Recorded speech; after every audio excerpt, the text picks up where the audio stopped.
Fate Be Changed, Chapter 39, Elinor.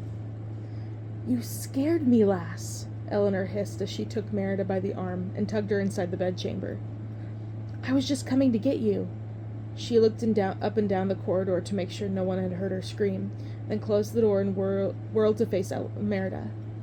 "I've gathered all that I can take with me to the lowlands. We shall leave as soon as the groomsmen complete their final check of the horses tonight. We should be able to leave within the hour, maybe before—" "You cannot go," Merida said, cutting her off. Elinor took a step back, unsure if she had heard her correctly. She took notice of the strained expression on the girl's face. "What do you mean, I must go?" Elinor said. "That has been the plan from the very beginning. You knew that when you agreed to remain at McCameron Castle."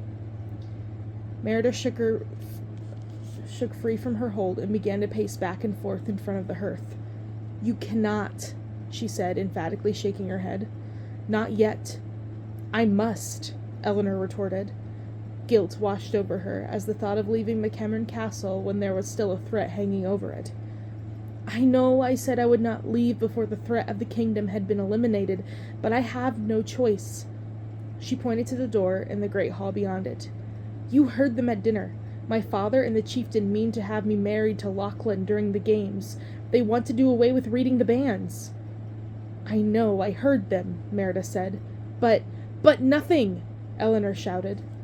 She tried to stave off the panic and disappointment rising within her chest. She had thought she could rely on Merida. The girl had been a strong ally in the time since Elinor had rescued her in the woods, and now she was turning on her.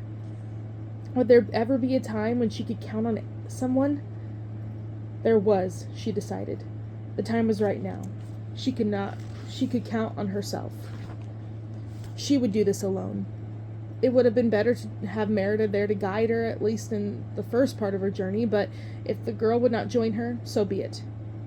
"I will go alone," Elinor said. "I have learned enough to get me to the lowlands. I will take Alistair, and we will be gone within the hour." Merida rushed over to her and grabbed her by the shoulders. "Please, princess." Elinor wrestled her way from her. "Let go, you're hurting me." Merida looked at her hands, then tucked them within the folds of her kirtle.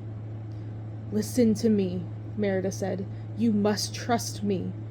"Why should I? You said you would help me, and now you are going back on your word. You are just like the others," Elinor said, unable to hide the veritol in her voice. Unwilling to hide it. A pain look flashed across Merida's face. "You know better than to think that," the girl said.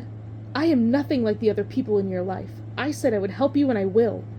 She squeezed her eyes tight, then sent Elinor a pleading look. "This journey is as important to me as it is to you. I want to get back home, remember? But if you leave now, something awful may happen. You cannot leave yet." Her reference to home reminded Elinor of the information she had withheld regarding her actual origin. But before she could bring it up, Merida continued. "I believe I have figured out the threat to the kingdom. But it is more than just the kingdom at risk. I believe your father is the true target." "Why would you think that? My father is the most protected man in this kingdom." "Yet he was almost beheaded by a suit of armor in his own home," Merida pointed out. "And he became violently ill at dinner the other night."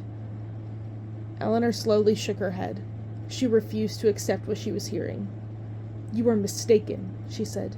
"Those were accidents. The riddle on the parchment, it portends to an attack by Mordu. Princess, listen to me. I fear someone in this castle, someone your family knows and trusts, is trying to kill the king."